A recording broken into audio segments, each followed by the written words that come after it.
Yeah, once again, we here. It's Monday night prime time. I ain't got time to play with you, so we going straight in like mystical. We I'm already sorry, started. He man. got to be stopped. I just love happy hour, man. Shout out to Owen and Bruce, man. Listen, it's birthday eve, so yeah, I knew this was gonna be a good one for sure. Hey, right off the top, man, we're gonna go straight into the topics. You know why? Because we got a long show, and back to school is next week. And on this panel, we have some great fathers. We will not call them baby daddies. We will call them great fathers. And tonight, we will have some topics that I believe will share some perspective from both sides. It even opens up dialogue. All my angry women in the comments, please feel free to join the cast, join the comments, or have this dialogue amongst your friends because it is very, very important as well. All right. First off, man, I seen my boy Chris Leo out there with the shopping game back to school. And the best thing about it is you guys have girls. So this is just it just does my heart so good. I always say that God gives girls to the players. That's Mm. why I had three boys. So I can only imagine if school shopping was annoying dealing with boys, I can only imagine school shopping when you have a daughter who needs the socks, the shoes, the hairdo, the dress, the pants, the undergarments. How was that? Let me, I'm gonna phrase that. I'm gonna ask y'all about y'all school back to school experience. I want to say salute to all your kids that are going back to school. We got a high schooler, and I think we got a middle schooler this year. What? But I'll be controversial. What is the father's responsibility, and how do child support play a role? Okay, well, you're going for the throat. First question of the night. Y'all have been waiting on this all night. I would definitely tank out on this conversation. Come on, Chris. Well, what I would say is this: I have to be full disclosure. I've never been under child support, so I don't. I speak from a level of ignorance when I'm talking because I've never been under child support. I've never had a baby, and then the woman ran to the slave catcher and put me in the bond and put me back into bondage. So I don't know how that actually feel. For me personally, I believe that I get a thrill. I get a sense of peace. I get a sense of happiness from being able to provide, school stuff for my daughter. I mean, I remember how it used to be for me. My grandma, we used to go shopping. What school got out in June, we'll go school shopping in maybe the end of June at Kmart and put everything on layaway. Some of the worst type of clothes and shoes and stuff like that. So school shopping used to be traumatic for me coming up. So I never wanted that to be, the case for my daughter. So, but what I will say is I put school shopping in three tiers: my sole responsibility, shared responsibility, and things that I just won't do. Now, for me personally, I think my sole responsibility, again, I'm talking from a level of bias here, and having a girl, school supplies I think that's a dad job. Book bag, I think that's a dad job. What else? And sneakers. I think those are, I think those are dad jobs. But I think it's shared is, the clothes and all that other stuff. Pretty much past that, all that stuff is shared to me. And then things that I won't do, I just ain't going buying drawers with my daughter. That's where I just draw the line at. I'm not going to Victoria's Secret with her. I'm not buying any underpants. So I leave that completely up to a mama. But for me personally, I think book bag, supplies, sneakers. I think that those are some of the most crucial elements of back to school, and I want to be responsible. I take that responsibility on solely myself. But as far as the whole experience, man, I think it keeps you in tune with the child. You start to learn what they like to wear and what you automatically know their schedule because you're working off of a supply list, so that it keeps you in tune.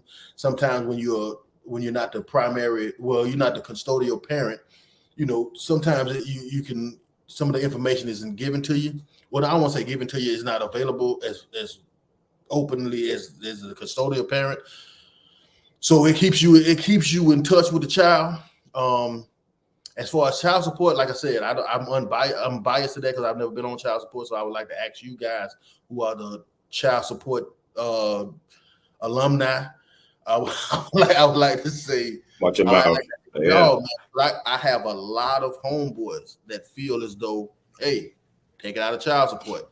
You sit me, you put them people on me. You decided that this is what it is.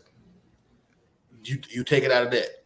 Again, I don't know how it feels for somebody to manage my money for me and gets to take it from me and get to do anything that they want to, something that I can do myself. So I really wanted to ask you guys how you guys handle it, because I'm not a part of that club.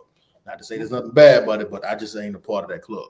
Mario, do you mind if we go to Zay first before we speak as the veterans in the club? Come on, Xavier, go ahead. Hey, I've already warned y'all about y'all comments. Listen,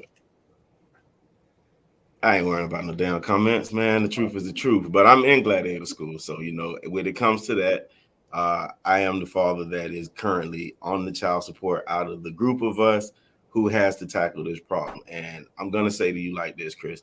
In a perfect world, to your homeboys who pay child support is supposed to take care of the child's needs. At least that's what they told us. And technically, if you want to be technical, by the court, you don't have to do anything else. But as Horace alluded to when we first started, we are what we perceive to be great fathers. So we're going to go above and beyond that call. So some of the things that you mentioned, the sneakers, we take a joy in making sure that we get our daughters the sneakers, the ones that we wanted when we were growing up, but the ones that they want versus the ones that you have to get. But my caveat to that is my mother's still around. So you know what I do? I still let her get some of them horrible things for school that we had to get, because I think that's the balance, you know what I'm saying? To let her know that the privilege that she has versus, what it could be, so that you understand that you're not going to always get your way, but you're going to make sure that you be covered. Might not be the best clothes or the best name brand clothes that you would like, but it's going to be good, clean clothes, and they'll still be new. So you got to give them that balance. So I always love to see that. But yeah, it's a joy. I don't mind going to get those things. I actually enjoy it because it does give me a chance to one-on-one time with my daughter. And unlike you, Chris, I don't mind taking my daughter to go get underpants and things like that, because I got to make sure that, listen, when it comes to that, I got to make sure that she's good. You know what I'm saying? I may not know the specifics, so I'll ask. Fortunately for me, I have a lot of women in my family, so I can kind of ask these questions. And then I have lady friends that'll help in the area where she may not be comfortable to speak with me on getting those said undergarments. But me providing them for her, I don't mind. I'll go in the store, hold the bag, sit in the corner. It doesn't matter to me. It's no biggie. But just making sure, though, ultimately, at the end of the day, though, that our baby girls, because we have girls, are taken care of, is, I think, what the father's responsibility is at the end of the day. Like I said, sometimes it sucks. I've been drawn into where I've been trying to money manage and things like that, but wisdom has taught me, forget it. If it's for them, just get it, be done with it, save yourself. Don't even try to have that debacle with women, because that's logical. And they're going to get emotional on you, and you're definitely going to lose that. So before you lose your sanity, just go ahead and lose them couple dollars and keep it pimping with pimping. That's the best way that I can tell any father to go ahead with that. So where do you draw the line? What did you got to draw the line somewhere? So well you stand something, you stand when I say no. Line. No, when I say no, but at the end of the day, you got to understand. So as us being men, we lead. So I know exactly what she needs. You know what I'm saying? I think too many times we get caught up on trying to appease, trying to make sure that it work on both sides. And it don't work like that on the reverse for fathers. So as a man, you got to look at this and say, all right, what do I need to cover for her? And make sure you cover just those things. That's it. Anything above and beyond is two of us made them. I feel like the other half can get that. If I've gotten, my half or what I deem to be necessary for my child, and you see that I missed something, pick up the slack. I don't think that's hard, and I don't think it should be an argument. I think it's pretty simple. But again, that's how I think. People may think different. But again. Mario, you heard all this rhetoric in here, man? I heard it. I'm gonna give it to Mario. Hey, I'm gonna give it to Mario because y'all live my life. Y'all seen my tears. Y'all seen firsthand the transparency that I had. Listen, It's not easy. What helped me with my trauma was the fact that I put the kids first, no matter how I felt about it. It's always about the kids. And I was paying $900 at one time. And I remember it got up to $1,100 on a $40,000. The more I made, the more they adjusted. It ain't in our favor. So the child support system, believe women, men, they don't care about either one of us. It's a good stream of revenue. But as far as the overnight, I don't agree with the situation. Unless you're paying some astronomical, like $5,000 a month, I don't believe I could say to a woman, hey, take it out of child support, simply because you're giving her a lot of trust as well. And you don't want to create a situation where you're allowed to be looked at. Most baby mom situations are bad anyway. So your kid, a lot of times, I paid all that. I could not look at Tyler and say I couldn't get the shoes, even though God just blessed me to be able to make shit happen when I didn't have a clue of how it's going to happen. But I never, and they don't appreciate it to this day, but the point is, paying child support, the boy played lacrosse. He played baseball. I wanted to say, hey, take it easy, son. Sit out for a season.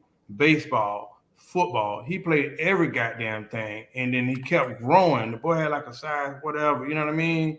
And to this day, I had to tell him now, at one time I was getting his shoes from over in China.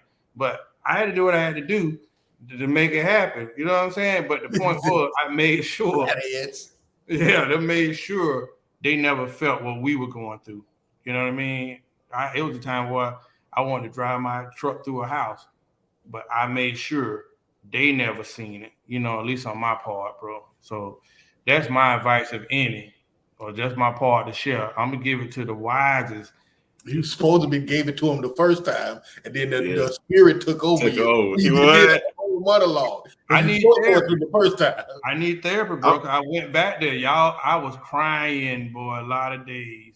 When you think you didn't work them extra hours and think you about to get a bonus check, and then it'd be like, wait, how they knew about it? Where my money at? That happened to me. I know how that go. My Christmas money, my tax return, my bonus money. So you still feel, even though they taking extra bonus money, you still don't feel like just take it out of child support. Yeah, because at the end of the day, it's my decision to have that child with that person. And Chris, you got also 2-1. I'm gonna admire your honesty, because that drive that truck through the house, I heard you, and I feel you, brother. I feel you. But I'm gonna say this, Chris, as a man, and you should understand this because you preach this a whole lot.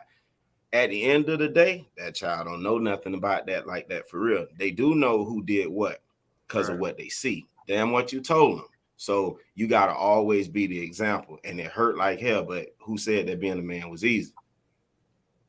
Exactly. So you got to take them in stride, and nobody don't care about how we feel. We've already established that. So it is what it is. You might as well at least make the ones that you care about, that you feel like care about you, at least see you as Superman or whoever it is that you deem necessary for them.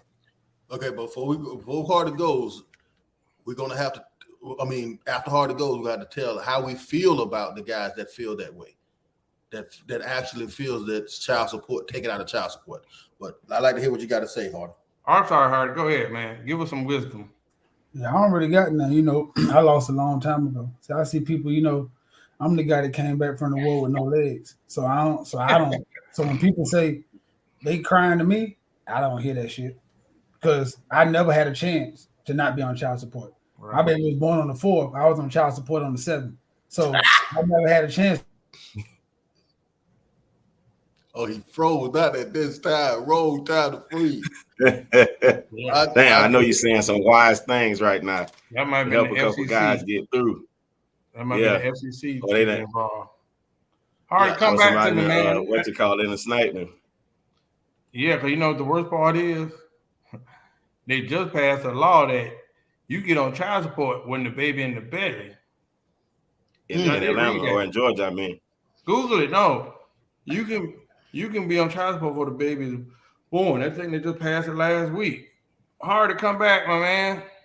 I think that was just in the state of Georgia, but I don't know where it was. I'm just saying, like, bro, like sometimes I think that we as men we use finances as discipline too. You know what I'm saying? Like we can't is again, I'm not on child support, so I don't know. Is it okay to reward irresponsible financial behavior? Because some people that I talk to a lot of men that's on child support, and a lot of men feel that take it out of child support. You decided to go down there and make this happen. You put the slave catchers on me. You decided this. Then this is what you get. You have to manage this. And why is it? Should we not require the parent that took over the child, that chose to take over the child? Should we not require them to be fiscally responsible with the money? Bro, let's be honest. Let's be honest. In my situation, I just took it on the chin and said, "This is listen. Once you know who you're dealing with, I mean, what you gonna do? I had at that time, I would say with Ken, I ain't gonna call the mama name, but she asked me to be with her. I said no. 3 days later, that damn letter came in the mail, and I'm like, I'm raising him, and it put me on child support, and I'm raising him, right? And then that's when I found out the support system. Like anybody need child support help, I am the guru. Like I went through it for so much, but I was raising my kid, right? And then I found out in Florida, until you go to court and establish it, the mother is the custodial parent. So when I'm talking to the people, like he stays here, he's with me, all of that, it didn't matter. I had to go to court and establish that. And also, man, it's just not in your favor as a man. We should know that anyway. We should know that anyway, bro. It's not in your favor. So when I realized that, it got so bad that I started making more money. I stayed on child support just because I didn't want to go to the courts no more. Remember that day? I paid child support even though I had them with me. Yeah. I just didn't want to go to court. Every time I went to court, you lose. The bullshit. Oh, rearages. I'm like, I ain't never missed a payment. Oh, she was due for adjustment and this and that. And I was like, so nah, man, you can't win in that situation. But at the end of the time, I put myself in that situation, and I ain't never want my kids to go without. Even when I hustled, I bought a place, bought a car just for my kids to live good, drive around good, and you would thought that would have got me some support. You know what? Nope. Child support. And that's what worked in my favor. So when she went to court, the judge was like, he doing this, and that. I won the case. But that appeal. Oh, that nasty appeal. But isn't that weaponized child support? Like, you have a responsibility to be fiscally responsible. That's your responsibility. You decided to be the custodial parent. That associates with more bills. It just does. Because it's your choice. You can easily give up that child and let that father do it, and chances are great that father won't be asking you for all this other stuff. You know what I'm saying? I think on the other side, like again, I've never been on child support, but I think on the other side, man, it's would the mother blindly give money without question and then facilitate whatever shortcomings that the father may have? You know what I'm saying? The father may have a weed issue.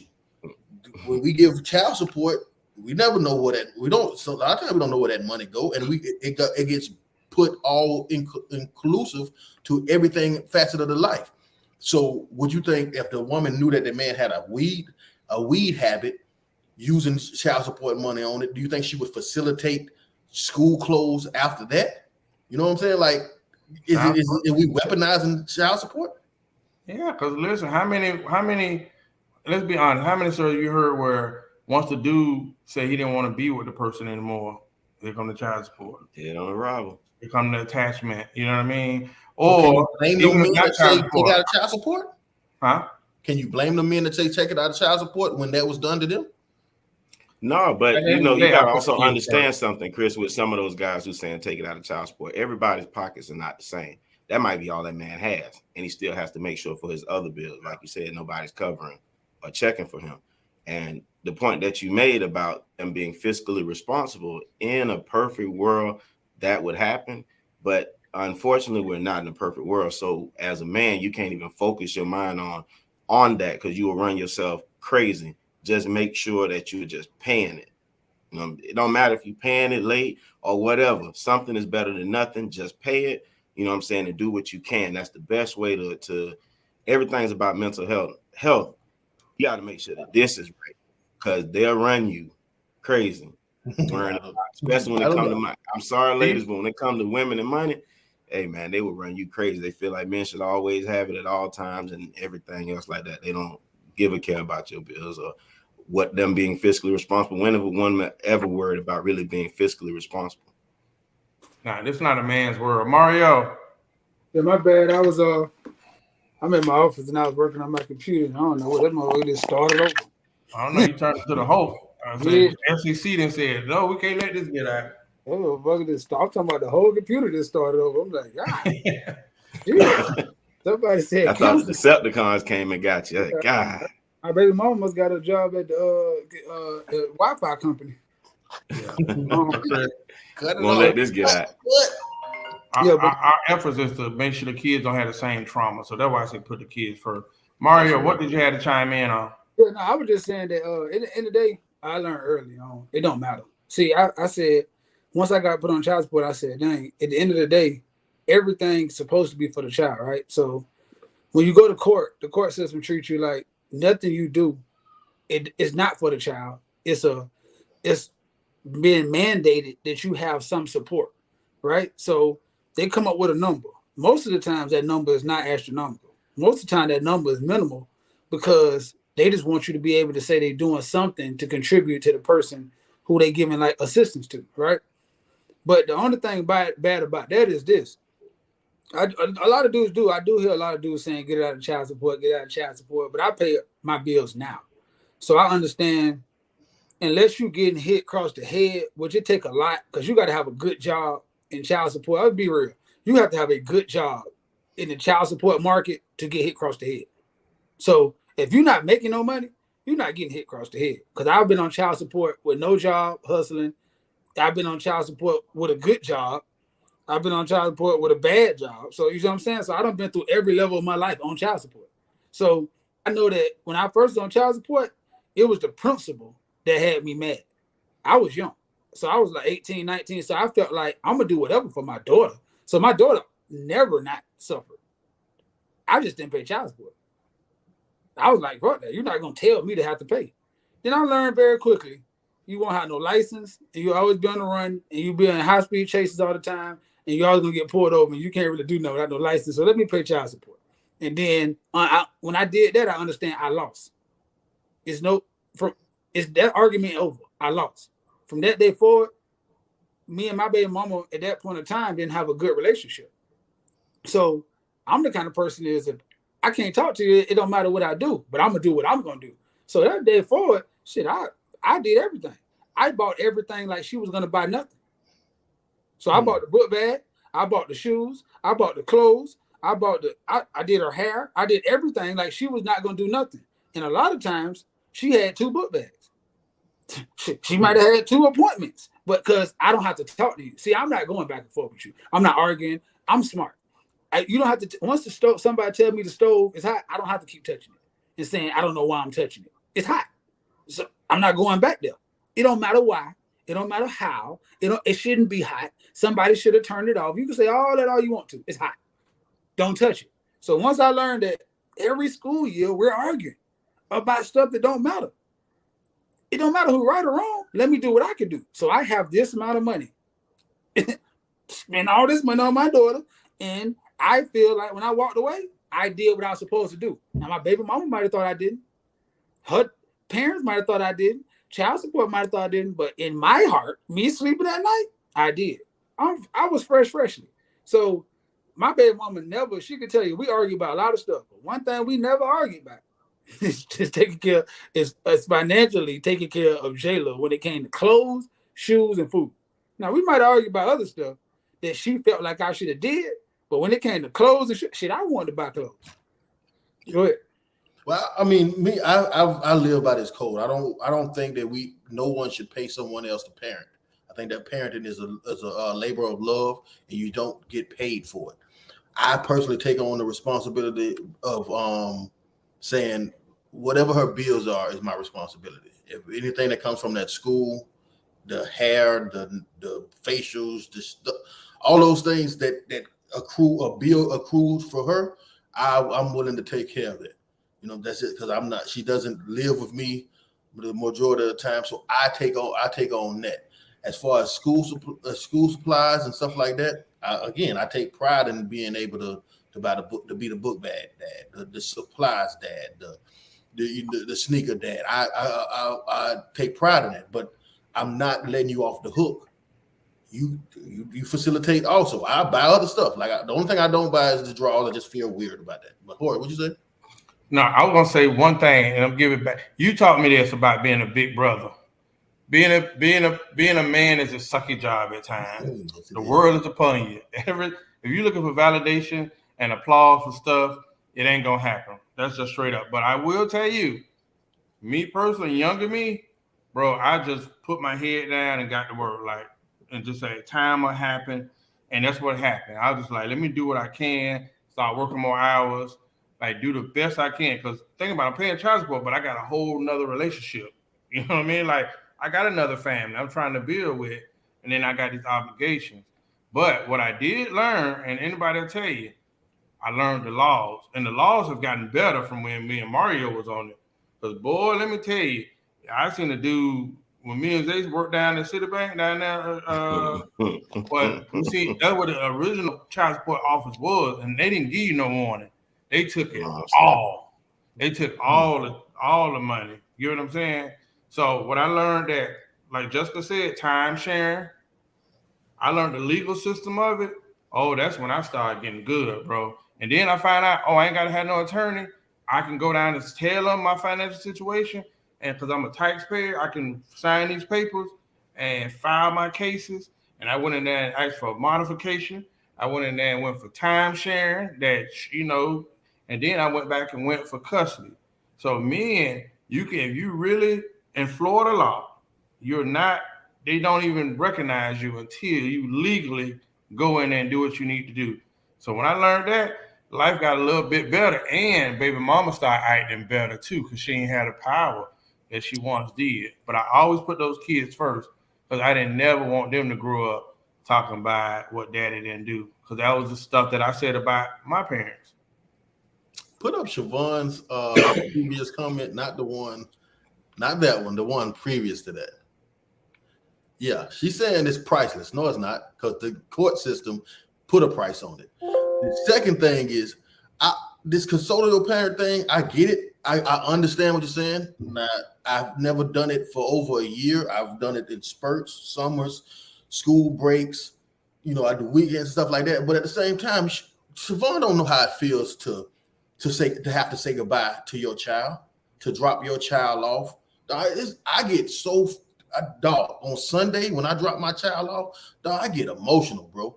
That hour-long drive coming back to Orlando, dog, that shit hurts. Saying goodbye hurts. You know what I'm saying? Not the guy that tucks in your child at night, it hurts. So I get what you're saying, it's bad. It's tough being a custodial parent, but you wouldn't want to trade that shit for what dads have to deal with. You wouldn't have to trade that shit for taking your child back home and just having to say goodbye every time. Man, you wouldn't trade it for weekends. You wouldn't trade it for summer vacations. You wouldn't trade that shit. You get to see all these different stages of development.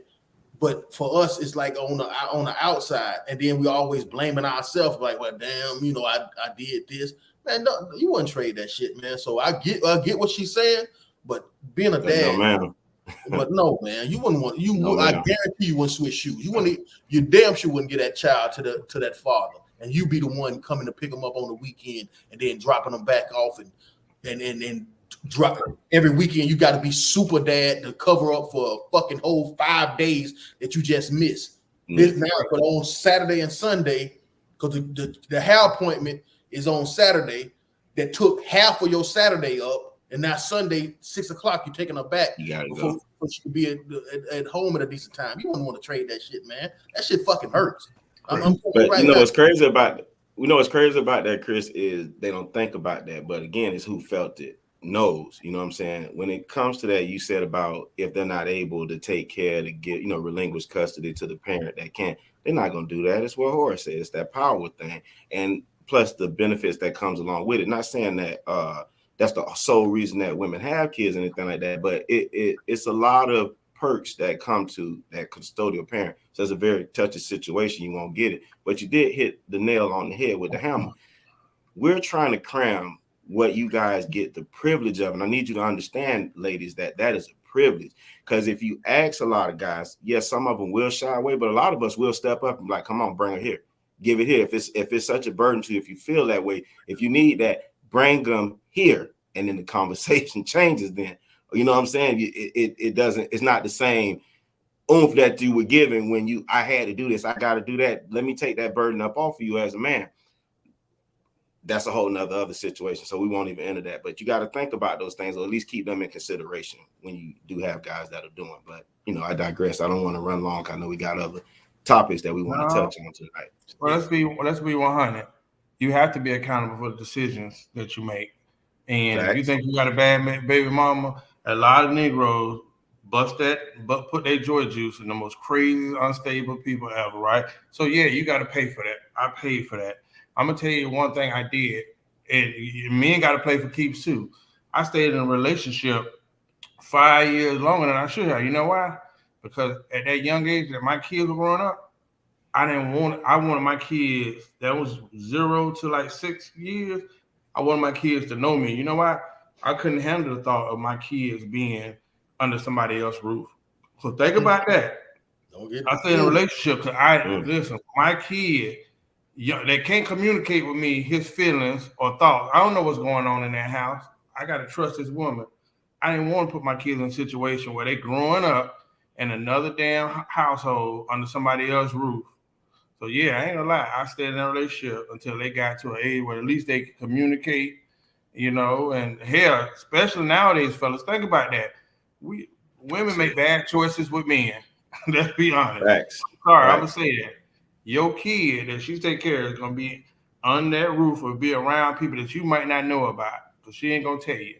And that's a lot of trust. And when it came to my kids, I would not trust my kids. Y'all remember my kids didn't stay the night at nobody's house. That's how I was. I was so traumatized. I didn't want to change. I tried to prevent my kids from being fondled, mishandled, abused, molested. So we got to think about these decisions we making when we dropping that joy juice into some of these people. So I bit the bullet, and yeah, child support, raising them kids was a sucky time in my life. It was fucking horrible. But the joy came making sure those kids didn't have the trauma that I had. All I complained about, I go to my mom, hey, I need this. Go to your daddy. Go to my daddy, go to your mama. Okay, well, fuck me. I don't want my kids to go through that. Every time. I didn't want to go through that. I might not agree with my BM all the time, but I'm not. I don't get put through all that shit, man. So don't play on my top, man. Shut that shit up. I don't want to hear that. Let's go to the next topic. We ain't gonna hear this frantic cat club member. I don't want to hear that shit. Of course, y'all love it. The crazier, the better. That's all she heard from that. All of that transparency, and that's all she heard. It was nothing from the juicy lip bandit. Listen, wait a minute. I should have swallowed the joy juice with my life. You could have. It do prevent breast cancer. You chose. It's all about choices. Didn't Horace just say that? We chose. You chose. Daily protein shakes. Yeah. Listen, they do. I told somebody that they ain't understand. I do think that it is a benefit to the male having some years with the child. So I salute them. Let's switch it up and get out of that hostile area for a minute. We might lose women because they love the hostility. They love a good debate. I'm gonna switch it up tonight. I'm gonna go from high and I'm gonna downshift to something simple. So I'm gonna go to the second controversial thing. Y'all give a damn about Brittany Griner being in Russia? That's not the way to. It's kind of not the way to introduce them. I've been at happy hour today. That's what we gonna do. Super Mario, we've been missing. We give a damn about Studs United singing the glory song about free Brittany Griner. Yes, we do give a damn, and it's really, really, really unfortunate that that young lady is in this situation. I think it's truly unfortunate. The thing that I disagree with the punishment. I disagree with it. But what I also disagree with is some of the narrative that came from this whole situation from the beginning. When I first heard about the situation, I heard them comparing it, saying, well, if this was LeBron, he wouldn't be locked up. He wouldn't be in there. He wouldn't. He wouldn't. If LeBron, he wouldn't have never done it. Tweet. LeBron been in the public eye since he was 15 years old with absolutely no problems. So LeBron would have never put himself in that situation. That's one thing. Then I hear them say, well, she's over there because the WNBA don't make enough money and she had to make more money or whatever. And I'm like, well, she's 100,000 now. That for most people, that's a lot of money. You know what I'm saying? And then it's like it's almost like you blame us men for that situation. If women support the WNBA, then they would make more money. Period. You can't expect a league to make money, the same amount of money as the NBA when they play 36 games and the NBA play 87. That's just one thing. And women make 51% of the population. Y'all go to them games. Y'all buy the jerseys. Y'all stream the product. And then she wouldn't have to go over there. What else is another narrative I heard from it? Was saying, because also Brittany Griner is a part of one of the fastest growing, most powerful subsections of our culture. She is not only a Black woman, she is a part of the LGBTQ plus community. With both of those powers combined, you mean to tell me y'all can't do nothing? Y'all can't do nothing about this? You can't even talk about y'all no more without being canceled and talked about and taken and stripped away from your career and stuff like that. You mean to tell me y'all you're gonna let this go down? What else? Another thing I heard. I heard a proposed trade for a prisoner swap with Russia. You know who they want to swap Brittany Griner for? What's his name? Victor Boat. He is Lord of War. His nickname is the mercenary of death. They made movies about this man. Yeah. Nicolas Cage is in a movie about him where he sold arms to both sides of the war that was fighting. This is a fucking dangerous ass man, and you want to do a prisoner swap with that? He misunderstood. That's insane to me. No, that's not a good. To me, that's not a good swap. The last thing I say is this. Like I said, I disagree with the punishment. I think it's excessive, but I'm looking at it through a lens of an American person. Well, we would look at that and say, well, that's just a vape pen. She shouldn't get 9 years for it. But then when I look at it on the flip side, we lock up men for having underage sex with women. In some countries, let's say a person from a country where that doesn't matter, they come over here and have sex with a 14-year-old, you lock them up for 20 years or like 30 years like R. Kelly got. Everybody in that country is like, wait a minute, that's not a big deal. We don't look at that as a big deal. You guys look at it as a big deal. So to me, that's more reasons for why we in this travel mode of everybody want to travel and everybody want to go places and take pictures for Instagram. God damn it, you better do some research on that country's laws before you take your ass over there and doing some dumb shit. Because again, you don't have to be there. You chose to be there. What I know about traveling in pharmaceuticals is wherever you go on this planet, it's there. You may not want to pay the price for it, but wherever you go on this planet, it's going to be that drug there. Yeah. When you get off the plane, go find it your damn self. Yeah, see. Mario, you've been missing part of the show. So before I give my comments, I want to ask you your input. Well, you know how I feel. Anytime we go out the country, I tell you, see, everybody act like you have to do drugs. Let's always get that straight. You do not have to do drugs. So let's get that straight. Nobody made you. She didn't get caught with aspirin. She didn't get caught trying to take her baby to freedom. She didn't get caught trying to say, let me hold this, bro. At the end of the day, when you look at right now, I understand what smuggling is. Concealing drugs over a border into another country. That's what you did. See, you might not like the punishment, but one thing my uncle always told me, you can do the crime, but you cannot dictate the punishment. Got him again. Because one, you at mercy. Mm-hmm. Y'all ready for my political dissertation? Yeah, One, Russia is, despite what America tell you, considers themselves to be of high moral value. So the fact that Brittany Griner, a black woman and an LGBT woman, is playing basketball over there was a big step for them, right? But one thing they don't play about is the cultural influence. So that everybody else, it's just a vape pen. Yeah, but that vape pen was marijuana related, right? So think about Russia that keeps everything so structured.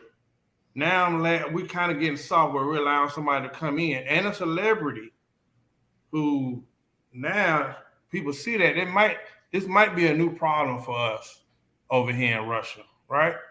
Whether you like them or not, Russia has more moral laws in their eyes. I don't think y'all remember back in the days, it was a white kid that went over to Singapore somewhere, right? And America could intervene on that. They beat the shit out of him with the cane. I don't know if y'all remember that, right? No, he needed that. About it. He definitely needed that. So in this situation, I know America, y'all don't want to hear this, but I'm a black person in America. Putin is not no fool. Now, Putin don't really get involved in the day-to-day, but yes. So when they gave her those outrageous years, it was only to justify the swap, between the prisoners.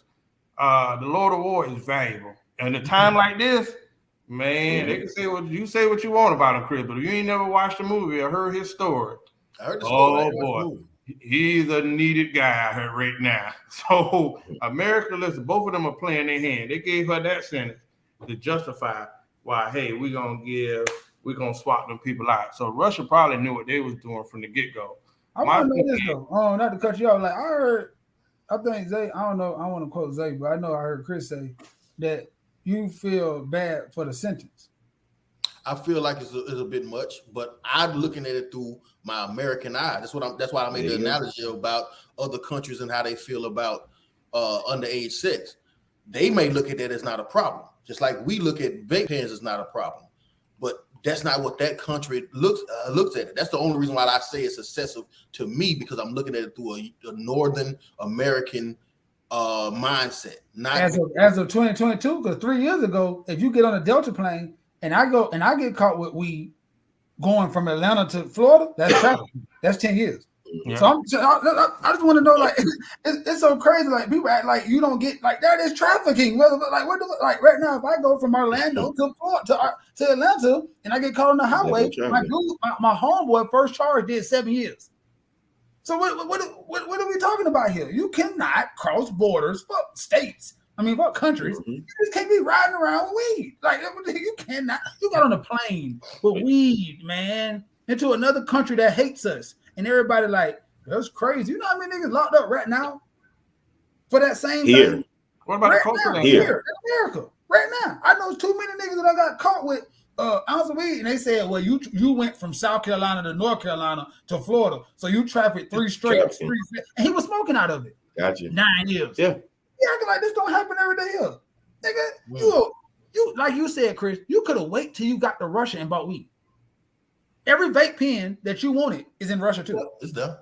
Bro, you thought you was above the law, and they made us example out your ass. And no, we're not trading the Lord of War, and we're not trading another known killer to let you go, because you wanted to. Your choice was to go to Russia to make more money.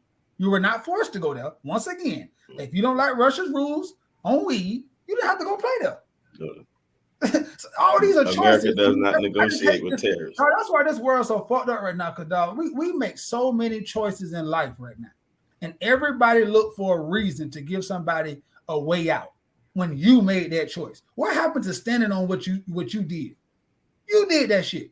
That's what we got. got. No, I don't want to fucking trade the Lord of War for you. Fuck no. Mercenary. Yeah. Or LeBron. Or Emmitt. Or Troy. No. Bro, you, dog, right now, this is no lie. Xavier McCarty, Zay, the ladies' man, travels with me a lot. He smokes the tweets. Always, Zay, am I lying? Shut me up right now. Every time we go somewhere, what I say? Well, it's on you. It's on and you. I know it. You've never ever seen me do a thing. You. I tell this. Listen, I don't care. You're on your own. Because you did that. You nobody told you had to come over these good people shit and smoke it. But you want to. And he does, and that's a grown, and other people do it with him. But I'm saying everybody does this. Niggas, right now we go places, nigga come, hey, I'm like, bro, you brought that on. Oh shit, I'll be going crazy because that's my point. But everybody walking through like, oh, this ain't nothing. Yeah, it ain't nothing until you get caught. That's right.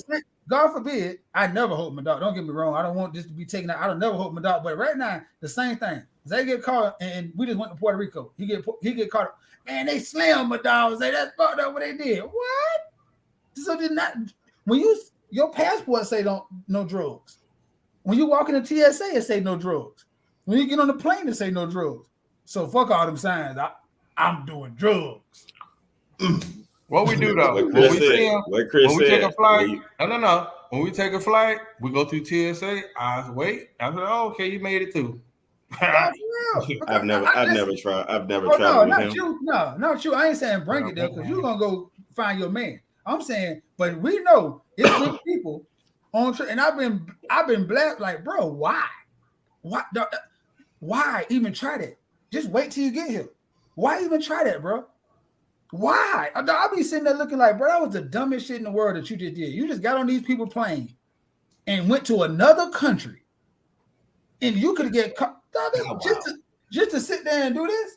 When you could have just went like how we've done many times into the city, and you are a black man. One thing about being a black man and traveling, I'm gonna let this go.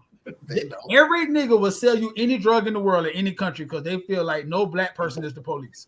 When you go to other countries, you can have on glasses, suspenders, and a polka dot shirt and proper as hell. They feel like black people, especially men, are not the police.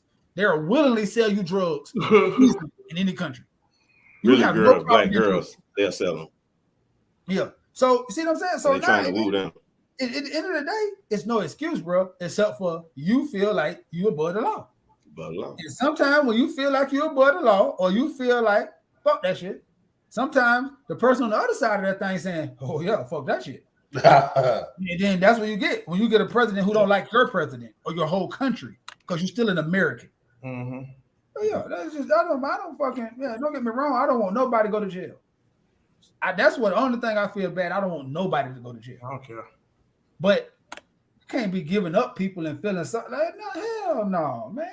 No. I got too many people I know who good people who've been wrongly locked up, who was trying to like do stuff to just eat. There wasn't 100,000 there. They didn't choose to make 40 more thousand a year over 60,000. They can make 120,000. I know they were trying to make $10 and they locked up. So I'm sorry, man. Man, we got other shit to worry about, man, than Brittany, bitch. You motherfuckers out here hanging people from trees. Alabama. And to be honest, I ain't never seen Brittany stand up for anything. So I never heard of him. I ain't gonna lie to you. You know, I call me what you like, but I never heard of him until this whole thing popped off. It's really, really crazy. Cause Hardy, you said it. We make choices every day. Right. She made a choice. She had more than enough money to go over there and find anything that she wanted. You are a star, for God's sake. They would have probably wanted to bless you. So yeah, I think that it's something that she does all the time. She got comfortable, so she didn't probably do it properly. Just probably threw it in there, and they found it this time. Every day, Bob Marley is a great poet author. He said, every day the bucket go to the well, the bottom got to drop out. Every time you keep doing it, you're not going to get away. At some point in time, you know that you got to get caught. It's no different than when we ran the streets. We knew we were taking a chance. She knew she was taking a chance.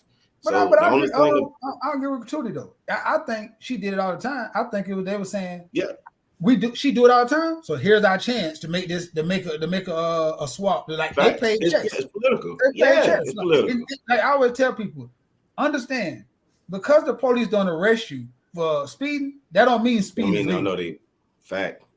That a lot of people seem to think that, I just went 10 miles over. You don't know, that's still speeding. You know, the speed limit say 75, 76 is speeding.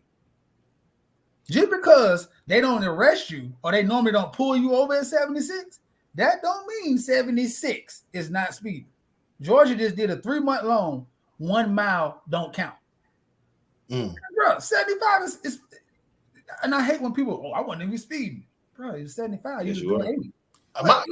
My thing is how, let's just say in a perfect world, like what I'm hearing is we need to do something about it. Nope. Who's going to be this we? Nope. Is it going to be a heterosexual, masculine men are the one that's going to go in and do something about it? These are the same people that those two groups seem to be opposition to it. So who's going to be the one that's doing something about it? We always talk this talk, but who's the one that got to do the walking? You know what I'm saying? Like what do we need to be doing? It's like we almost like, it's like they blaming men for this situation, or in some kind of capacity. But this has nothing to do with us. First, it was the first thing they said was LeBron. Yeah. First, it was LeBron. Then it was well, men don't support the WNBA. Then now we need to do something about it, and we're looking around us to find men, masculine men, to do it. No, put a gun in these black women's hands. Put a gun in these LGBTQ hands and make them go get Brittany Griner. Don't use heterosexual masculine men, because we are the targets of all this bullshit now. So no, that's just how I feel. I think it's unfortunate what happened to that young lady. I wish her the best. I think it's a bit excessive, but that's their rules. Same thing as us. We got, just like Hardy alluded to, shit. We do that to our people, and most of them look like us. Amen. Well, first of all, it's not my fight. And one thing I say also, well played, Russia. Because right now, our government is a band of idiots. We can't do nothing right in America right now. I'm just looking at the laws right now. Listen, Putin was on a video before I go to the list. Joe Biden was on a Zoom call with world leaders, and he had on a mask. And Putin was laughing at him, and Joe Biden didn't respond, which was worse. You think Trump wouldn't respond? I was go find that video where Putin was like, "Oh my God, this moron! He has on a mask. You think he's gonna catch COVID from over?" Bro, I was so embarrassed as a person. What did Kamala say? Is somebody telling me? The vice president of this country, a woman is being held. A black woman. A black woman. What is the vice president saying every single day about this? Quiet as a church mouse. She ain't black. Oh yeah, she identified with that. That's what she said. Yeah, that was to get in the dough. But now that I'm back, she let y'all say it. She never told y'all she was black. At one time, you go back, she allowed y'all to say it, and she went along with it, right? So, listen. Let me make it easy for y'all before I go to the easiest question of the night, because we wrapping it up. I don't know who put this in the discussion board, but somebody said, name a man you admire, one celebrity, one friend, or one acquaintance. I'm honored, guys. It was on the producer notes, so I don't know who presented the topic, but you know. What a jack. Oh man, shout out to the birthday boy, man. Yeah. We admire your big brother skills, man. You know what? If nobody can big brother like you can big brother, I'm talking about not another gonna big brother like big brother Hart. I take pride in knowing that. Professional. Listen, Chester Fonte came in last night, came into my party with his shirt open, chest out, nipples on, right on the ribs of the shirt. He didn't use no nipples. Don't you ever say that again. Hey, listen, The party, I had a party Saturday night. It's my first party ever, and I don't remember it, so it had to be great. So it had to turn out to be He pretty. was loose. He was footloose too. Man, That'll I be better than the flyer. Martin Luther King. I don't remember a thing. About the flight. Oh my goodness! They first of all they airbrushed him on the flyer. No, that's me, man. Glad he decided to connect his beard now. That was the worst fucking flyer. I swear it's my beard. It was just right. It was just perfect. All right. He looked Come on, Chris. caramel man. on the goddamn flyer. God. Hey, name a man, celebrity, one friend or acquaintance you admire. Come on. Okay, I go first. My famous celebrity, I would say Ice Cube. For me, I think my favorite genre of music is gangster rap. That's just my favorite genre of music. I think it's now it's the highest grossing genre of music and the fastest growing genre of music. And the first time I got introduced to gangster rap was in NWA. I think Luke was I thought that was more nasty rap. I think that UGK and those guys, I thought that was more country rap tunes and how they described it. But I thought gangster rap originated from NWA. And when you go to do the research from that NWA, Ice Cube wrote a lot of that material. So I give him so much credit for that. Second, I think that you take a guy that originated gangster rap and turn him into a movie star. So he's played some iconic roles. That Doughboy role, he wasn't supposed to be the main focus of that movie, but you leave that movie knowing Doughboy. Like he was so impactful in that movie. Then he parlayed that to romantic comedies. He parlayed that to legitimate comedies. He made some of the funniest movies ever. So I think that's awesome that he can take rap, become a movie star. Then he go into directing. What else? From that he goes into the political realm. He made a plan when the Trump situation was going on. He made a plan to introduce the Trump to help Black people. He don't have to do that. He made a plan to help everyone, Black women, Black men, everyone. And I thought that was amazing. And I've seen him take so much shit from us, especially our women, when he was doing it, but he stood tall. And lastly, what else I seen this man do? I seen this man create another stream of income for retired NBA players. He built his own league, Big Three, where he can televise, give former players another chance. And you know how a lot of players squander through their money because they get it when they're young, and then they get another source of income to play for him. And I think he's made that means he's made $100,000. He made millionaires through his movies. And not only that, man, the man been married to his wife since he was young, dog. Like that gotta count for something without scandal. Like that gotta count for something. I think that's amazing that he's able to do that, and especially in today's climate. Not only that, and I hate to keep on going on about the brother, but I really respect this brother. When you hear this man talk, you never not hearing Ice Cube. You know what I'm saying? And when he do legitimate interviews, he still sounds like Ice Cube. He don't raise his octave. He don't try to talk a certain way. He's slow. He's not slow, but he's very methodical in the way he speaks. I think that's amazing for a person that struggles with public speaking. I think it's amazing the way he does it. He just takes his time and he's very deliberate on that. And I just think he's a very amazing Black man. And if it's one man that I admire, it's him. As far as friend or acquaintance, I have to go with my homeboy Deacon. I think everybody that knows me knows that I struggle with belief and my relationship with God and things like that.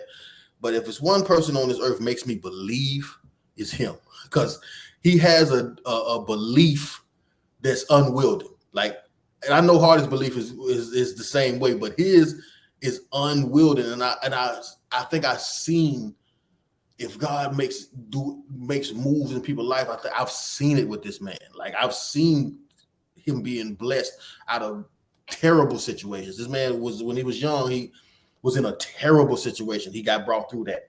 I seen favor being shined on him. Even some of the favor that he's gotten, I've benefited from it. Like some of the most amazing things that have happened to me in my life as far as music and traveling and all kinds of things is come from either directly from him or a vein of something that me and him created together or he created for me, man. So I think I have to give a big shout out to him, because it's like he makes me believe that all this is true, because he's never ever not believed. I never known him not to believe. So those are my two.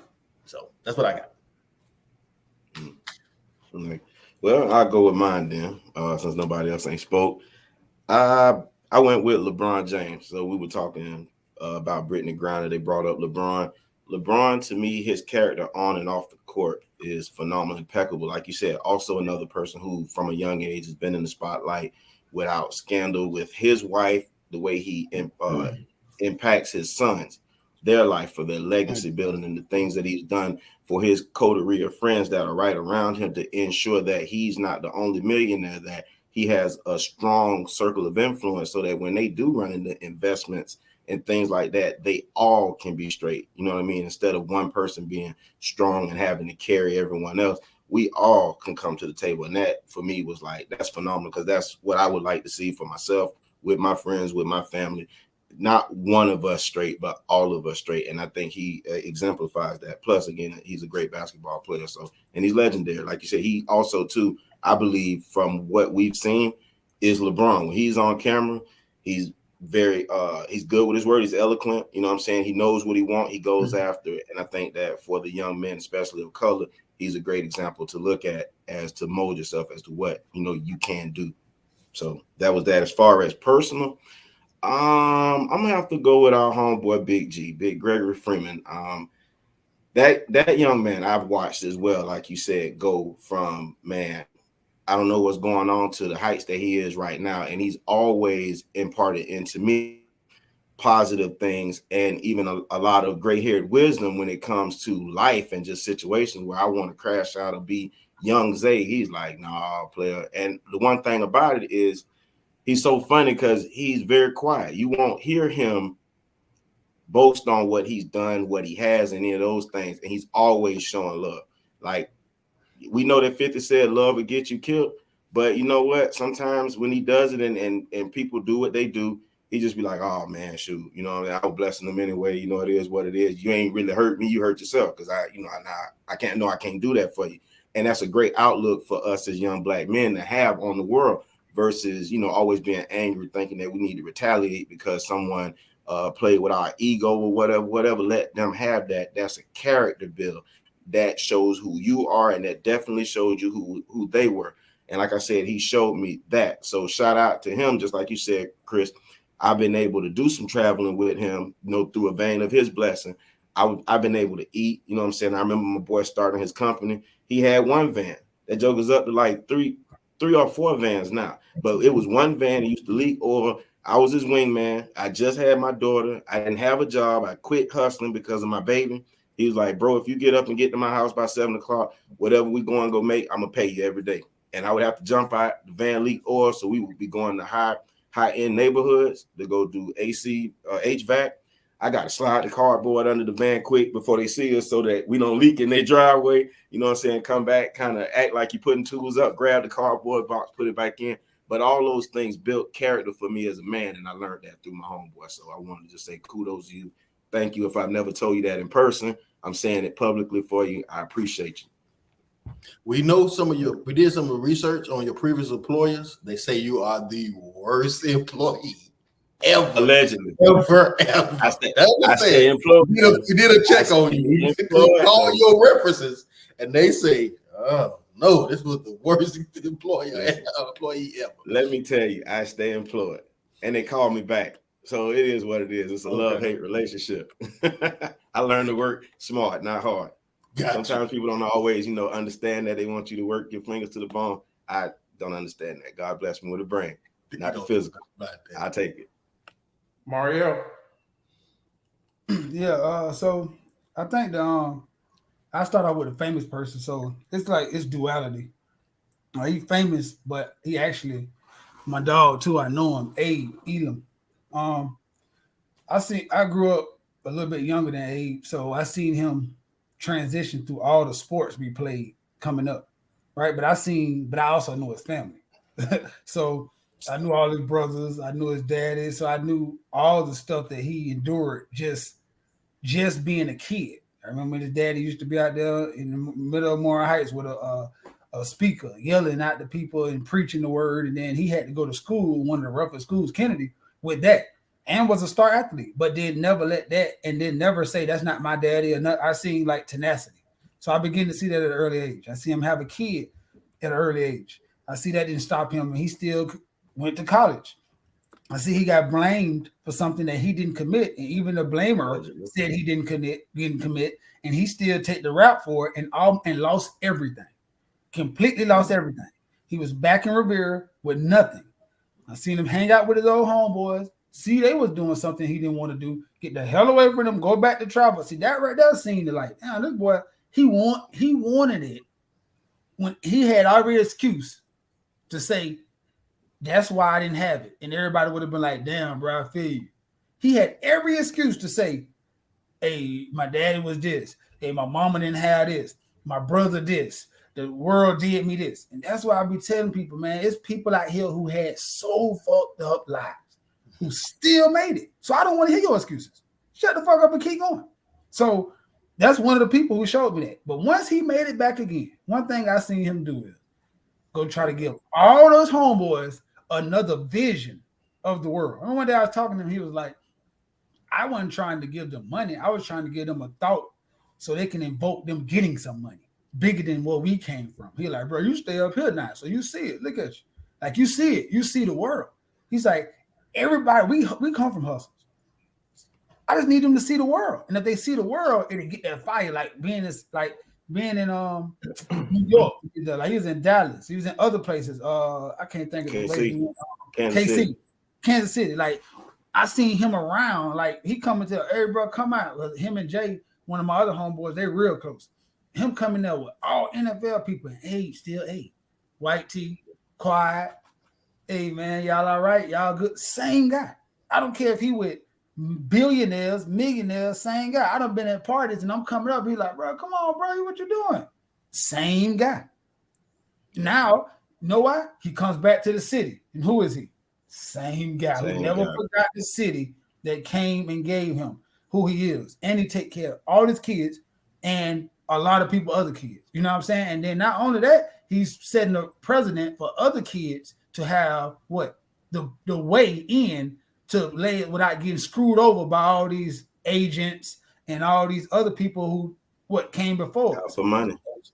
And he started with his brother, the first person drafted in the top 10 without an agent. That right there is remarkable. And people forget that Abe and Matt did that. Don't forget about what he did afterwards. His seed. Yeah, he but made sure he did the same thing. But that was his son good at football because his daddy. That has happened before. Nobody has got drafted in the first round ever without agent. It's different. Like that's good. That's remarkable. That's never gonna happen again. Abram Elam did that. So that's what I'm saying. Like that's crazy right there. You get all your money. So the second person is my Uncle Billy. My Uncle Billy showed me everything I am about a man. I seen him buy his mama's house. I seen him help buy his sister's house. And he worked at Hertz for 45 years in the hot sun. I seen him say, I'm going to not have kids, sacrifice my life, my love life, and my happiness over and over and over and over again, because that's what a man do. Every important thing I ever did in my life, that's the man I call. There's never a time I did anything important when I didn't talk to him. I never bought nothing that's important. I never went on any trip before I got married. And he not married. I always had to talk to him because that's the epitome of what a man is and the sacrifice of what it takes to understand legacy. So my uncle didn't have no big college degree. but he obtained so much from hard work. From hard work. Everybody, it's so many people got degrees in my family, and they still come to him because he always got some money. He always got something. Because of work. So that's one person right there who I could say was the hardest person I had growing up in my life. Hardest person ever to affect my life, but one of the strongest persons I ever have in my life. And the best thing about him is he ain't never changed either. He the same person I was he still cuss me out today. He still, if I'm doing something wrong, he hold me accountable at the highest level. I don't give a damn who it is. He don't act like a candy ass. He don't care. He is him. And I respect that because a lot of times we don't see men. Well, I'm gonna say this. I got a chance to see a man all my life be a man and don't whine. That's why I get that from. So a lot of time I be so hell bent on, bro, shut up and do it. Bro, I don't want to hear that. Do it. Because this is a man that worked 40-something years for a job. and his raising one hell. So you know what I'm saying? So that's the two people who I would say. Horace. All right, listen. I proclaim this loudly. I am still, even though I don't do shows, one of the funniest people in the world. I'm one of the best writers in the world. My directing skills are getting to be up there. And I think I will be back on stage in the next year or two. I said all that to say anything I've ever said in life, initial stuff is always to get laughed at. That's what people do in life, right? They laugh. Oh, that joker's gonna try to do this, blah, blah, blah. Okay. When I first did some stand-up, people laugh. Remember that day? When I went into music, people laugh. Oh, he think he's gonna be Puff Daddy. Yeah. Everything I ever said I wanted to do, if I ever listened to the people, I wouldn't have did it. And that's why a lot of people don't do a lot of stuff. They more worried about what people gonna say, what people gonna think. So the person I probably most admire right now is Country Wayne Coley. The reason I do is because the same premise, I had the same blueprint. So in the midst of this brother, he's always been transparent. He's 100% him. But the people he's putting on, I see the pilot he's doing. Every day he's putting on a new clip and people are buying into it. And he's simply sharing funny stories from his life. He's putting people on. People are buying in. If you ever see an interview, he's always talking about Jesus is popping. He gives glory to God, but he also tells about how effed up he was. All the kids he had, he takes ownership for it. Even his bad days, he takes ownership for it. And I think that's something that we've done on our show, BSF. I always get encouraged to know we are like one door away from that. But that's what I still envision with y'all. Mario gonna be on the show next week. Highlighted. Supported. Chris has been on the show. You know what I mean? So to see you guys going into y'all different perspective is probably why I admire Country Wayne. And he's making that money, but at the same time, he ain't afraid to, put people on and create those avenues, almost like a Tyler Perry, right? So that's what I say. I admire him because anybody, if you got something you want to do, think about you as a kid. Find out what you want to do, man, and do it. Attempt it. At the end of the day, even when I hustle, no matter what I did, I got jokes from people. But those same people weren't trying to do what I was trying to do. So if you let them people rob you of what you're trying to do, shame on you. The person I probably admire is going to be interesting. I admire one of my friends, Mike Odom. I can't tell Mike's story on, but Mike right now overcame some things. He works for West Palm Beach Housing Authority, but the brother is family. Like to see an older guy like Uncle Billy, like his whole life is family and his grandkids. You know what I mean? He's crass, he's rude as hell, but he's somebody that's infectious. Like his whole life is his wife, grandkids, trips. Like, I gotta admire that. And the last three is gonna be in this order. Mario. I admire Mario because in our group, he's that ear, the beat. He's always been the great debater, but he got some wisdom. Can't explain where it come from. I just don't understand where it come from. But one of the people that always tell me I can do anything or encourage me is always gonna be Mario. He always say, why not? Or do it. Or think about this. He's that friend. And he's always put the image about marriage. He always been optimistic about love, but he also always talks to us about spirituality and always being transparent enough to say, like, listen, I'm a Bible guy, I'm a God person. Second person, I'm gonna go with Chris. Chris, I admire you for knowing what you got to tackle and putting everything on your back, bro. Like your commitment to your family, like you are the bridge. So I don't know what the second generation is gonna be for you, but to see your commitment to your daughter, to see your commitment to your brother, your sister, your auntie, like, yeah, Chris is gonna work. And Chris, he might be stressed out. He might complain in some sense, event. But one thing about Chris is going, hey, I'm a man. It sucks, but I ain't never seen Chris run from putting in some elbow grease to get the outcome that need to be had. And last off, I'll go down to the latest man who I fuss at every goddamn day for some reason. But you love him, man. At the end of the day, he's unapologetic about the life that he chooses to live. So in that right, you gotta admire somebody who say, yeah, I know, but this is who I am and this is how I'm flowing right now.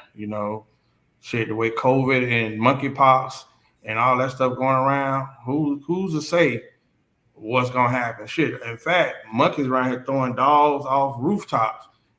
Shit, the monkeys mad. Y'all done blame them for AIDS. Now y'all blame them for monkeypox. These monkeys mad as hell out here. So the three people I would say I would admire you guys are all of y'all in some capacity, man. So be encouraged and do what y'all choose to do in this life. So I know being a man is a sucky job, but at the end of the day, you're either gonna be a man or you're gonna die. No, I like being a man. So let me just put this camera right there. We're gonna die. We're gonna die regardless. So you got to be a man. Can't be the other ones. Yeah, and I like to be the one doing the fucking, not the one getting fucked. Yeah. I'm gonna agree with that one then. Well, listen, to be honest, bro, you look around, we kind of the last of our kind.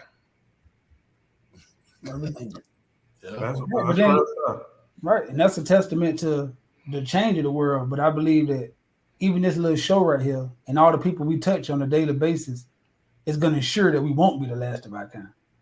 Because even if it take one, there's just one going to be another one, and they'll find another one. I could tell so many stories because it's crazy because the people all y'all named are definitely admirable. Like Reek, I got stories that I could tell you. Like me and Reek traveled the world. Like when I was young and didn't know shit about traveling, anytime Reek said let's go somewhere, I went, not knowing what the hell I was gonna go into. Chris saying, bro, you don't even know where you're going, man. I don't know. I'm just going to read. Like, one person, like, for real, I saw half of the work, like, just because he just was like, I never seen a black man at that age just willing to go anywhere for anything. I was like, I got to do it. Why not? And then the same thing with Zay when he saying, Greg, at some points in my life, done saved my life. Like, you know what I'm saying? And was always a net to teach me, like, man, like the long rides to Miami, like, bro, what you doing? Like that? Nah, bro, you be better, like, you know what I'm saying? And even Tootie, when I met his daughter, I'm like, man, this nigga, he, like, that's what the first time you meet him, that's what you get, family. Like, and I agree with what Zay, he is like Uncle Billy. Like you could tell, like, he's that, bro, I'm the pillar of this. Like, and his backyard is like the best backyard I've ever been to. Like, this nigga has a fucking. He is hung up. He's hung up on this shit, bro. This nigga has because you never expect it. You're like, oh, this come to the what the. Yeah. Nigga, this is what? How could this be back here? I never knew. No. like this is amazing. I'm gonna tell you something. Not to cut you. Those older guys, I appreciate the time with them. Shout out to Mr. Thurston, Jonathan Thurston's father. Oh yeah. That's my lawn man. He has one of those backyards. Like when I get on his backyard, my backyard is gonna look like that. He has everything that a man could want in his backyard: outdoor kitchen, hot tub. I got a section over here to barbecue. I got good grass, but I got it manicured. So you better step on my stones. Don't step on. Come on, man. Everything that we kind of talk about, and it's funny because when we're young, we ain't care nothing about that. But you get older, and you like, shoot, home is where the heart is. Your home is your part. That part right there. So and we learned that from those guys. Tootie brought me over there not to go on, and we finna get a show, and he was like adamant about me coming, and I was definitely finna book. I had came down there, and when I come into town, I give you like I got a key to this. I'm saying he was like, brother, drop me off. I gotta have this meeting. I was like, I'm out in the truck. Tootie got a new truck. That's when he first dropped it. I got F-150, but he got the crispy new. All the dad. I'm leaned back in this shit like a fry. Then I'm hanging out good. The tire. Next thing you know, he like, bro. Then I tell you, bro, you got to come over here. You got to come over here. So I'm like, man, let me go, bro. Best time I ever had, bro. Sitting there listening to them. For one, I never drank whiskey or bourbon. They took me on, but until I started hanging with them. They told me how to drink, like, you know what I'm saying? But I'm just saying, listening to older black men who actually have knowledge about something. Like Derek would be in the comments. Like I'm saying, like them people, like sitting around them people right there, you sitting like, damn, bro, this is what the world is missing. Like that, like community. Like that's community. Like, bro, I'm proud of man, you know, this and willing to help you and just pour into you. Like, man, them some good brothers. I met Derek one time, dog, and I could just feel it, dog. That Derek is love, the respect, this is a cool ass dude, man. When I get that age, I want to be like that feeling. And funny as hell, dog. He had me, dog. The first time I'm dying because he is not going, but he like an older horse and all, like, you know what I'm saying, like he joking, they laughing, they did the same thing. I was like, yeah, that's what you want to be. You want to be that age and enjoy life. Yes. That's right. So man, I appreciate that, man. And Horace, you know, like we ain't gonna beat around the bush, but you know, like bro, for sure, he been the big brother so long to like he definitely aggravate the hell out of you a lot of times because he your big brother. Yeah, he does. He gonna let you know it. That's for sure. But you gotta love him.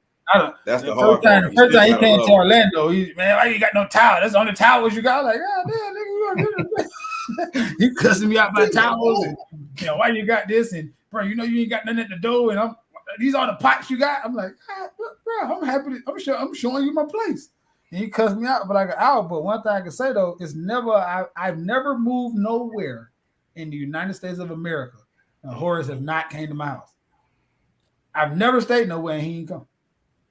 Okay, I don't know. I was talking the other day, and I'm like, bro, you know, like everywhere I've stayed, you brought your head up. Like no matter what, like bro, I'm coming up to this figure. I'm gonna figure a way, to some kind of way. He makes his way to be like, what's happening? Like, you know what I'm saying? And then to see how happy he was when me and my family came down there.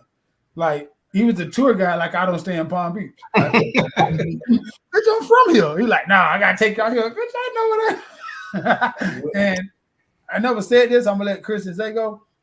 My wife was so appreciative of that because I'm from there. So a lot of times without you and Zay, she probably wouldn't do nothing because that's not fun to me. I'm from there. So you know when you being from Palm Beach, I'm coming home to just sit around and do nothing. But to somebody from Georgia, that's a tropical, like that's it right there.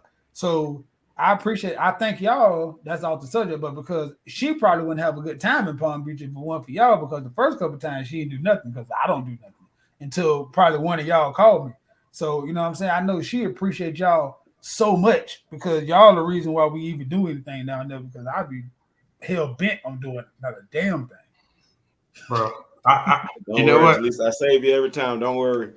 I think I realize now that I might be the big brother. It's only because I want so much for y'all. Like when Mario come to town, I'm like, Mario, I need you to meet this person. I want you to meet this person. Da da da. Like Chris, like I aggravate y'all because I really want y'all to see what we have achieving. I wanted y'all to meet certain people, and I be trying to put y'all, get y'all some opportunities. So yeah, I do look back in hindsight and say, yeah, boy, I come off like a goddamn old lady or something. So. 1 hour, 22 minutes, and I think 12 seconds. He said he aggravates us. I need y'all to pin that, save that. You know, we're gonna need to loop that. Yeah, y'all aggravate me too. Yeah, that's true. I gotta give you Chris. I can own Leo. I say make yourself at home. Chris will make himself at fucking home as soon as he come in the door. He's tired. Made okra and sausages. Chris throw his shoes on the floor.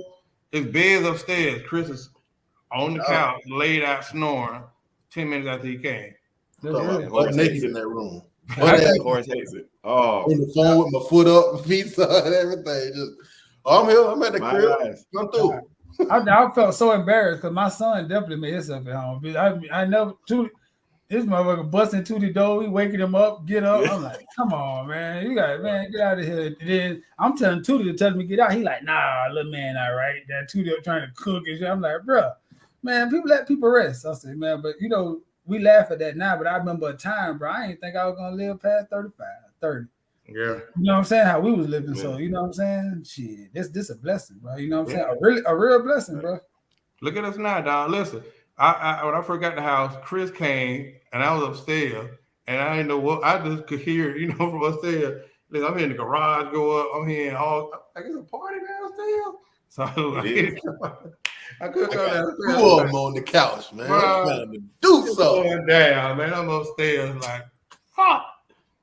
But it was a good though. It's a blessing though to see stuff like that. You know what I'm saying? I look back at the times when I was, because I'm the youngest of y'all, so I might not look like it, but I am. And then, but seeing y'all, because all three of y'all have in so many ways have led me in different parts of my life, right? Like to be like, dang man, you know what I'm saying? And it's been a blessing, bro. It's been a blessing. I can say I appreciate y'all for sure, because this boy. You know what I'm saying? At every parts of my life when I needed somebody to be like, bro, just expand your horizon. Y'all did it. Not even trying. Not even trying to do it. That's right, Siobhan. Tell him. He read that. Tell us what he really say, Siobhan. Man, anonymous. She definitely will. Happy belated birthday to Maisha Allen. Yeah, it was her birthday she's this still week. partying. We're gonna give you a pass. She hit the big 46. All right. That's crazy though. It's crazy. Like, yeah, it's Shay's birthday. I remember because Vince is her uncle. Well, I don't know if Vince is her uncle or not, but I know that's a dad. I think it's her uncle. No, I think they're the auntie. They his auntie. Yeah. No, I think she his auntie. But I know growing up, looking at all them and all this, and us going across the tracks and all this, and I remember one day all of us going over there, and Shay there, I was like, "Who that is?" He's like, "Dog, I'm telling you, boy." But it's just crazy to get older, to look at people as they grow older and be like, "Damn, bro, it's good to see people still doing good." Like, you know what I'm saying? Like Siobhan in school, I remember, you know what I'm saying? It's good to see people still doing good, man. Especially at 46.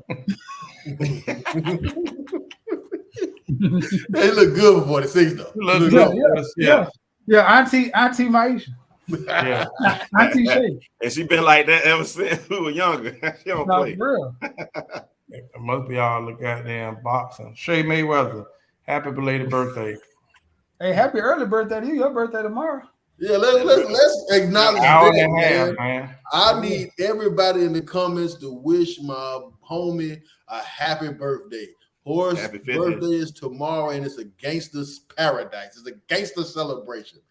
Everybody, let's give him a big happy birthday. I'm gonna write it my damn self. On Taco Tuesday at that. Mm-hmm. Oh, we getting smashed. You said Topless Tuesday? Oh wow. If it's the Lord's will. Hey, have his way.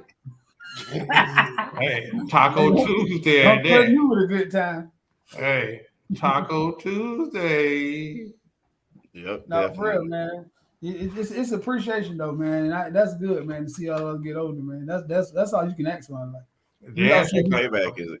So we had some.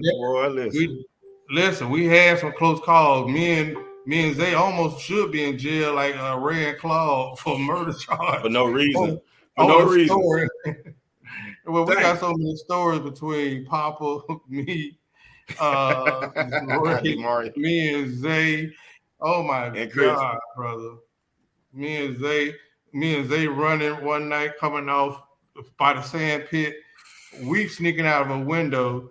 We don't know a murder just happened. Zay get off the bike. Zay running. And I'm like, what you do? He's talking about my turbo didn't kick in. What's going on there? His turbo didn't kick in. And thank God Revere Beach Police, they were so sorry. They seen us and they let us go. Oh, man. Just don't have no top on your chest. Yeah. I'm trying to teach him the way, Shay. Don't worry. Hold on. When all else fails, Chester Fonte.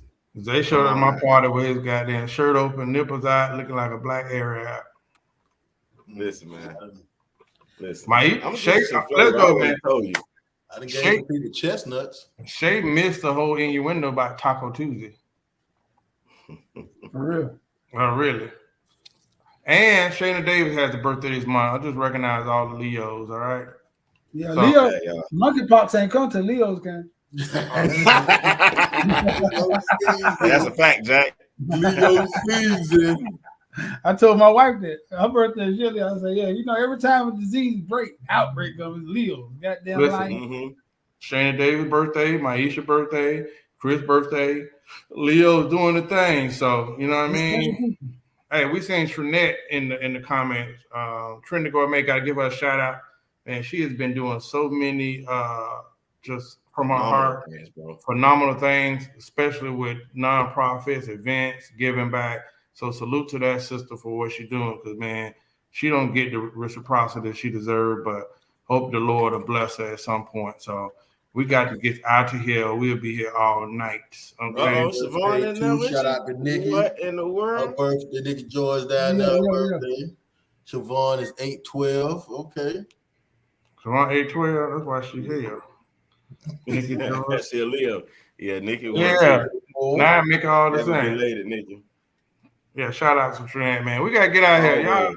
Y'all go to sleep, man, and do something else. All right. Good night. Hope y'all enjoyed the show. Hey, we got next week. We're gonna address if you got a train ran on you, how long should it take before you tell your husband? And we want some answers, ladies. We definitely need to know how y'all feel about that. What y'all doing? We want to know. Because we know what you did back then. We know you. All about it. Thank Dollar Bill, don't nobody. Dollar Bill know all